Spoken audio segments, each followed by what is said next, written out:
His Excellency David Hurley, Governor General of Australia, and First Lady Linda Hurley, Their Excellencies, Special Envoys, and Heads of Delegations, His Excellency, Most Reverend Charles John Brown, and the esteemed members of the Diplomatic Corps, Vice President Sara Duterte, President Fidel Ramos, President Joseph Ejercito Estrada, President Gloria Macapagal Arroyo, Senate President Vicente Soto III, and the honorable members of the Philippine Senate, House Speaker Lord Alan J. Velasco, and the honorable members of the House of Representatives, Chief Justice Alexander Gesmundo, and the honorable justices of the Supreme Court, of course, First Lady Lisa Araneta, and my children, Alexander, Sandro, Simon, and Vincent. I cannot proceed without a special greeting, of course, to the former First Lady Imelda Romualdez Marcos.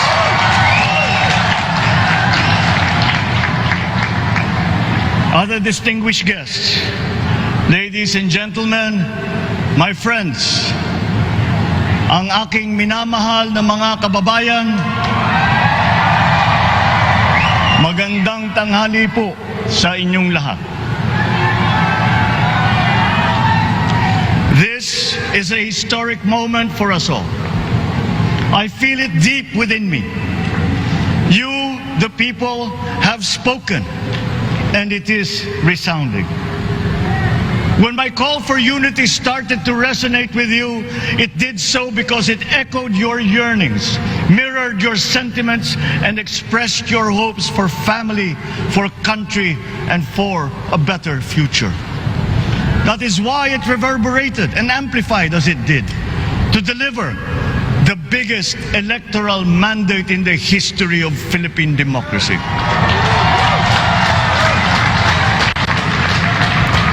By your vote, you rejected the politics of division. I offended none of my rivals in this campaign. I listened instead to what they were saying.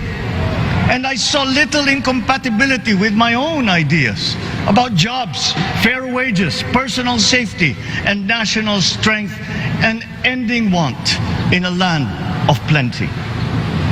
I believe that if we but focus on the work at hand and the work that will come to hand, we will go very far under my watch. You believe that too. At pinakinggan ko ang tinig ninyo na ang sinisigaw ay pagkakaisa, pagkakaisa, pagkakaisa. We will go farther together than against each other, pushing forward, not pulling each other back, out of fear, out of a misplaced sense of weakness. But we are the furthest from weak. The Filipino diaspora flourishes even in the most inhospitable climes, where they are valued for their quality. The changes we seek will benefit all and will shortchange no one. I was not the instrument of change. You were that. You made it happen. I am now. You picked me to be your servant, to enable changes to benefit all. I fully understand the gravity of the responsibility that you've put on my shoulders. I do not take it lightly, but I am ready for the task. I will need your help. I want to rely on it. But rest assured, I do not predicate success on the wide cooperation that's needed. I will get it done.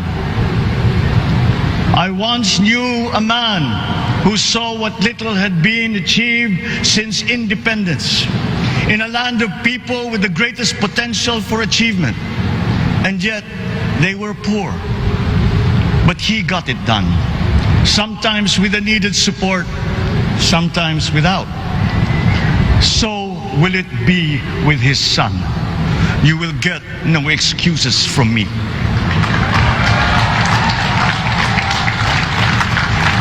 I am here not to talk about the past.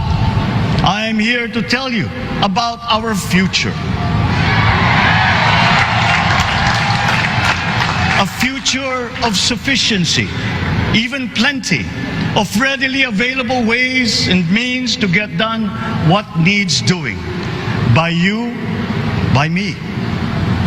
We do not look back, but ahead.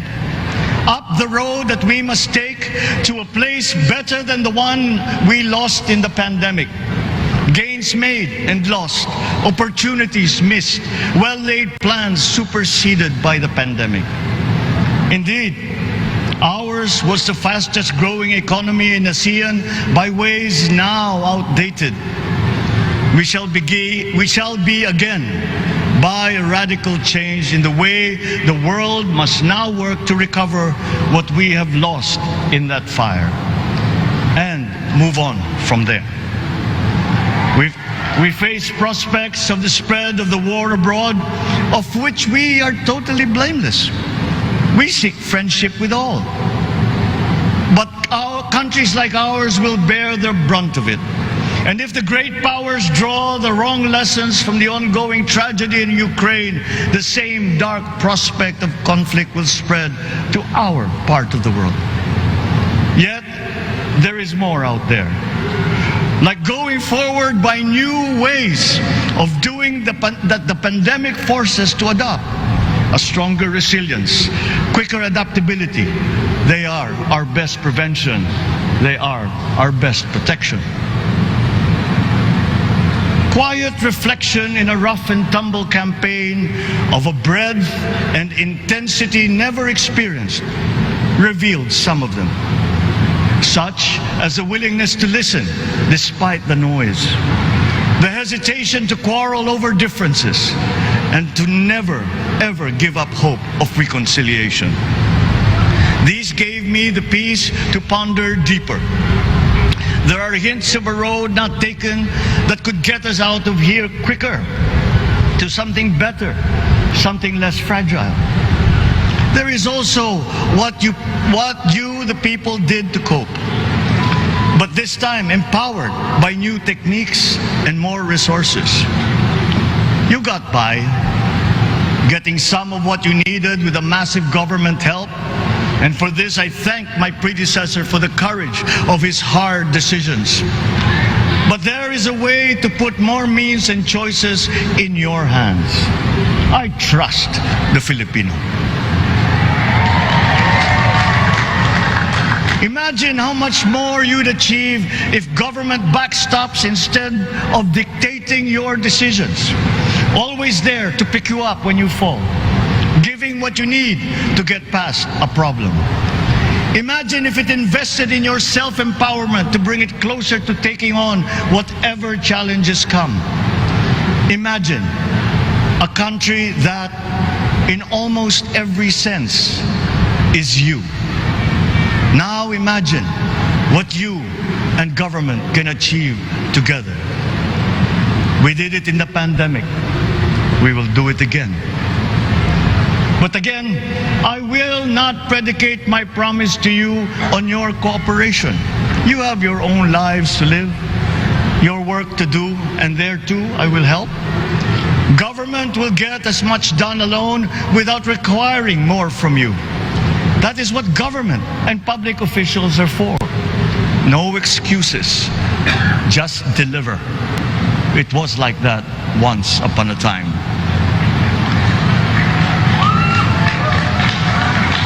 I did not talk much in this campaign. I did not bother to think of rebutting my rivals. Instead, I searched for promising approaches better than the usual solutions. I listened to you. I did not lecture you who has the biggest stake in our success. And the forthcoming State of the Nation will tell you exactly how we shall get this done. In this fresh chapter of our history, I extend my hand to all Filipinos. Come, let us put our shoulders to the wheel and give that wheel a faster turn to repair and to rebuild and to address challenges in new ways, to provide what all Filipinos need, to be all that we can. We are here to repair a house divided, to make it whole, and to stand strong again in the bayanihan way, expressive of our nature as Filipinos. We shall seek, not scorn, dialogue. Listen respectfully to contrary views. Be open to suggestions coming from hard thinking and unsparing judgment. But always from us, Filipinos. We can trust no one else when it comes to what is best for us.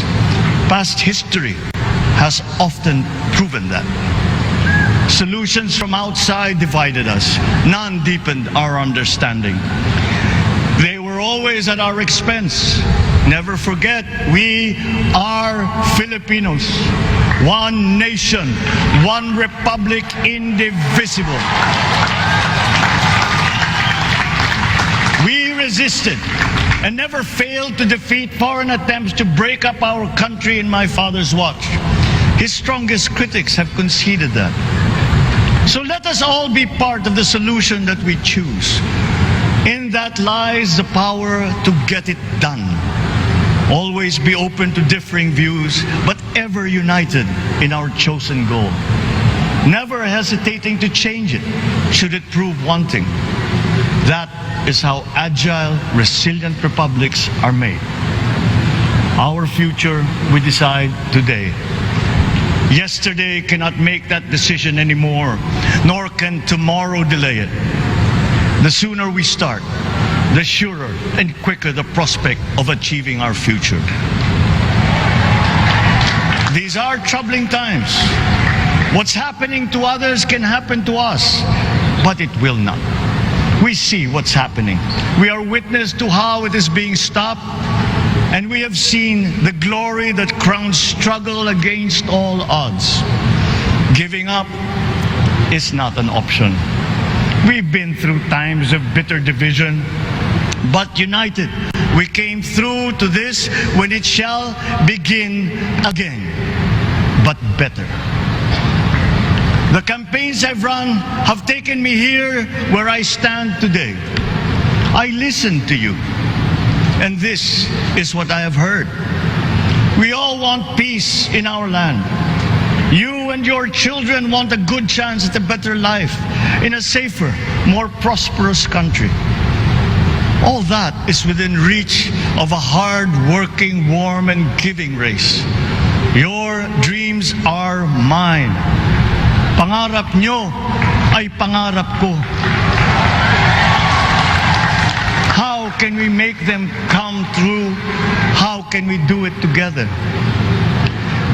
But I will take it as far as anyone with the same faith and commitment can, as if it depended entirely on himself. Sa pangarap na maging mapayapa ang ating bansa, ang pangarap nyo ay pangarap ko. Sa pangarap na maging maunlad ang ating bansa, ang pangarap nyo ay pangarap ko. At sa pangarap na maging mas masinang ang kinabukasan natin at ng ating mga anak, ang pangarap nyo ay pangarap ko. We are presently drawing up a comprehensive, all-inclusive plan for economic transformation. We will build back better by doing things in the light of the experiences that we have had, both good and bad. It doesn't matter. No looking back in anger or nostalgia. In the road ahead, the immediate months will be rough, but I will walk that road with you. The pandemic ravaged bigger economies than ours. The virus is not the only thing to blame. What had been well built was torn down. we will build it back better. The role of agriculture cries for the urgent attention that its neglect and misdirection now demands. Food self-sufficiency has been the key promise of every administration. None but one delivered. There were inherent defects in the old ways and in recent ways too. The trade policy of competitive advantage made the case that when it comes to food sufficiency, a country should not produce but import what other countries make more of and sell cheapest. Then came Ukraine. The most vulnerable when it comes to food are the countries furthest away from the conflict, those bearing no blame for provoking it. Yet they face the biggest risk of starvation. If financial aid is poured into them, though it never is, there is nothing to buy. Food is not just a trade commodity. Without it, people weaken and die. Societies come apart. It is more than a livelihood. It is an existential imperative and a moral one. An agriculture damaged and diminished by unfair competition will have a harder time or will have no prospects at all of recovering. Food sufficiency must get the preferential treatment the richest free trade countries always gave their agricultural sectors. Their policy boils down to don't do as we do. Do what we tell you to. I am giving that policy the most serious thought if it doesn't change or make more allowances for emergencies with long-term effects. There is a parallel problem in our energy supply. Sufficient fossil fuel-free technology for whole economies has yet to be invented. And it is not seriously tried by rich countries. Again, consider the response of the richest countries to the war in Ukraine. But surely, a free world awash with oil can assure supplies. Or we will find a way. We are not far from oil and gas reserves that have already been developed. What we teach in our schools, the materials used must be rethought. I am not talking about history. I am talking about the basics, the sciences, sharpening theoretical aptitude and imparting vocational skills, such as in the German example, alongside the national language with equal emphasis and facility in a global language, which we had and lost. Let us give OFWs all the advantages we can for them to survive and to thrive. Our teachers from elementary up are heroes fighting ignorance with poor paper weapons. We are condemning the future of our race to menial occupations abroad. Then they are exploited by traffickers. Once we had an education system that prepared coming generations for more and better jobs. There is hope for a comeback.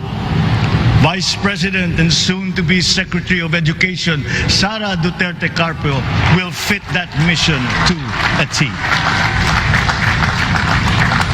We won't be caught unprepared, under-equipped, and understaffed to fight the next pandemic. To start with, we never got over the pandemic of poor, if any, free public health. The last major upgrade of a public health system, exemplified by the resources poured into PGH, predates the current shambles by 3 generations. Our nurses are the best in the world. They acquitted themselves with the highest distinction abroad, having suffered even the highest casualties. With the same exemplary dedication, at home, they just got by. They are out there because we cannot pay them for the same risk and workload that we have back here. There will be changes starting tomorrow. I am confident because I have an OPLEC in my cabinet. There were shortcomings in the COVID response. We will fix them out in the open. No more secrets in public health. Remember, I speak from experience. I was among the first to get COVID. It was not a walk in the park. My father built more and better roads, produced more rice than all administrations before his.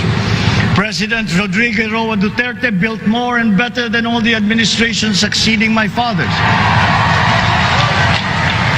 Much has been built, and so well, that the economic dogma of dispersing industry to develop the least likely places has been upturned. Development was brought to them. Investors are now setting up industries along the promising routes built. And yet, the potential of this country is not exhausted. Following these giant steps, we will continue to build. I will complete on schedule the projects that have been started. I'm not interested in taking credit. I want to build on success that's already happening. We will be presenting the public with a comprehensive infrastructure plan. 6 years could be just about enough time. No part of our country will be neglected. Progress will be made wherever there are Filipinos, so no investment is wasted. The recovery of Philippine tourism, with its emphasis on accessing nature's beauty, I am sure will exceed expectations.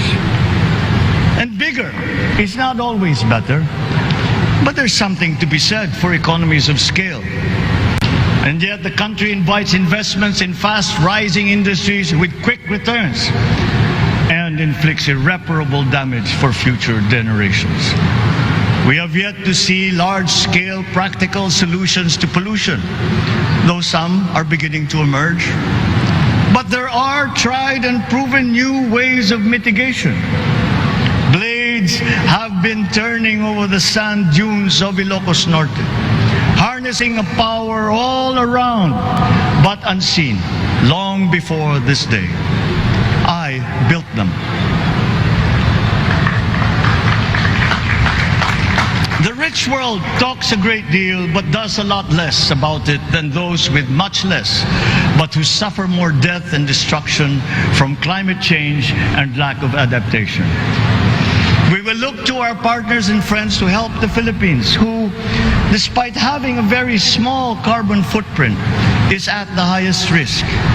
First, spare victims, then help them recover, and move on to lessen the harmful impact of climate change.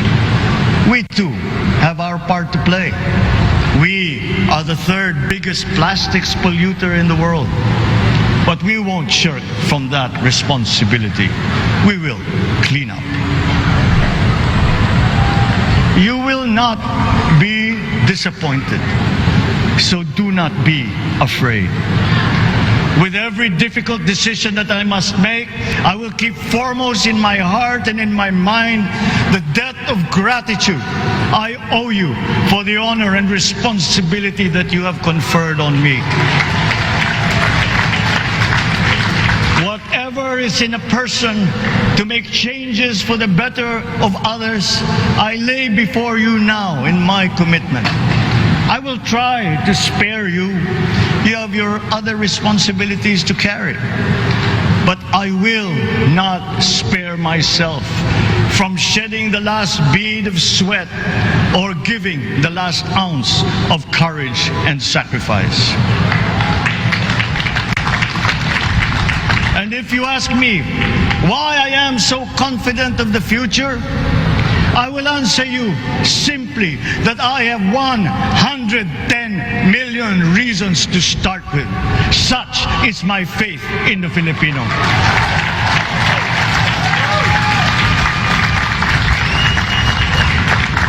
Believe, have hope. The sun also rises like it did today and as it will tomorrow. And as surely as that, we will achieve the country all Filipinos deserve.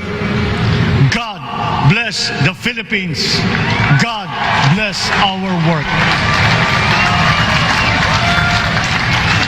Maraming salamat po sa inyong lahat. Mabuhay ang Pilipinas. Magandang tanghali po.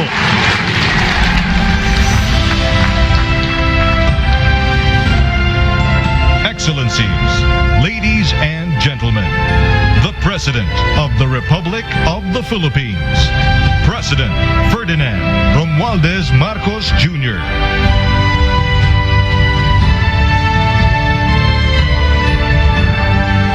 We will now have a photo opportunity with President Ferdinand Romualdez Marcos Jr.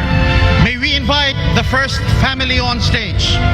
First Lady Liza Araneta Marcos, Ferdinand Alexander Sandro Marcos, Joseph Simon Marcos, and William Vincent Marcos.